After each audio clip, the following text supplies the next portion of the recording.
J'ai pu admirer un cadeau offert par un artiste très habile. En voici l'histoire. Un jour, dans une galerie marchande, cet artiste remarqua un vase à vendre, un vase tout à fait ordinaire.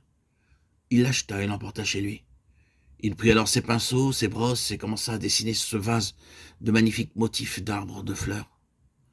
L'artiste travailla durant des heures et des jours. Il le donna à l'un de ses amis et dit « Mon cher ami, je t'apporte un cadeau. » Cet ami fut émerveillé de recevoir un tel cadeau.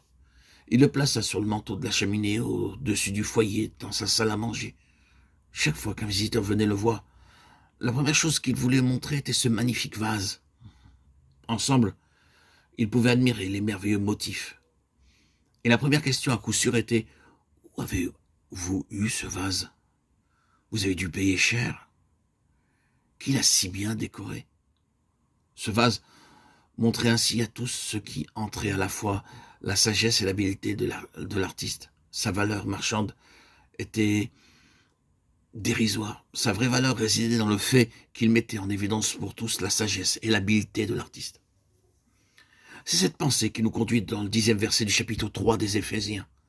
C'est pourquoi les dominations et les autorités dans les lieux célestes connaissent aujourd'hui par l'Église la sagesse infiniment variée de Dieu.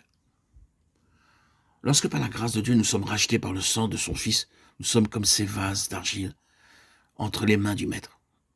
Sans que nous le sachions, la main habile de Dieu travaille en nous et élabore des motifs célestes. Le monde peut voir seulement nos lèvres épaisses, notre visage noir, notre nez disgracieux, mais Dieu ne voit pas cela. Jour et nuit, il continue son travail en nous. Le jour vient où il nous présentera devant tous les anges et dira « Venez mes anges et considérez ce vase appelé Paul. » Ceux-ci diront à Dieu « Comment l'as-tu fait si merveilleux ?» Nous savions que cet homme sans beauté, sans valeur aucune, vivait à Hyderabad aux Indes, mais oh Dieu, il se présente à nous maintenant si merveilleux. Dis-nous comment, d'un être humain sans valeur, avec un visage noir et disgracieux, as-tu fait une telle merveille? Oui, mais même les anges nous admireront dans les cieux. Je ne vous raconte pas ici des contes de fées, mais la vérité tirée de la parole de Dieu. Quand nous verrons notre Seigneur face à face, nous serons semblables à lui, nous serons admirés par toutes les armées célestes. Comment Dieu, avec un homme sans valeur, stupide, souillé, misérable, peut faire une créature si merveilleuse. Assurément, si un artiste de cette terre peut faire d'un vase ordinaire un vase aussi merveilleux, Dieu peut aussi accomplir ce miracle en nous, en chacun d'entre nous. Jour après jour, il nous modèle, il nous travaille pour nous raffiner, pour nous rendre des vases magnifiques. Je me suis rendu il y a quelques années de cela au Japon, dans un lieu appelé Kobe, où se trouvent de nombreuses galeries marchandes. Là, les vases sont très beaux, ils valent plusieurs milliers d'euros.